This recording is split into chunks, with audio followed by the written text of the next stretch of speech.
చేసినప్పుడు సైబర్ నేరస్తులు మన డబ్బులను లాగేసే ప్రయత్నం చేస్తున్నారు. రీసెంట్గా ఈ 2-3 రోజులుగా ఒక ట్రెండ్ అవుతోంది. పేటీఎంలో కానీ గూగుల్ పే, ఫోన్పే లాంటి దాంట్లో జరుగుతూ ఉంది. ఒకసారి దీంట్లో చూద్దాం.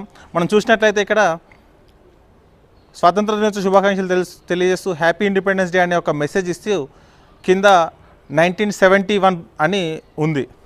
అది మనకు వచ్చినట్టు చెప్తే కింద స్క్రాచ్ చేసిన తర్వాత నెక్స్ట్ స్టెప్ అని చెప్పేసి నెక్స్ట్ స్టెప్ చేసి సెండ్ చేయమని చెప్తున్నారు. ఎప్పుడైనా మనకు గిఫ్ట్ కానీ క్యాష్ బ్యాక్ కానీ వచ్చినప్పుడు మనం స్క్రాచ్ చేసినట్లయితే మనకు అమౌంట్ డిఫాల్ట్గా మన అకౌంట్లో యాడ్ కావాలి. అలా కాకుండా ఎప్పుడైతే మనల్ని ఓటీపీ అడగడం, యూపీఐ కోడ్ అడిగారు, లేకపోతే మనకేమైనా డీటెయిల్స్ అడుగుతున్నారంటే అప్పుడు ఖచ్చితంగా మనం అనుమానించాల్సిన అవసరం ఉంది. అది సైబర్ నేరస్తుల వల అని.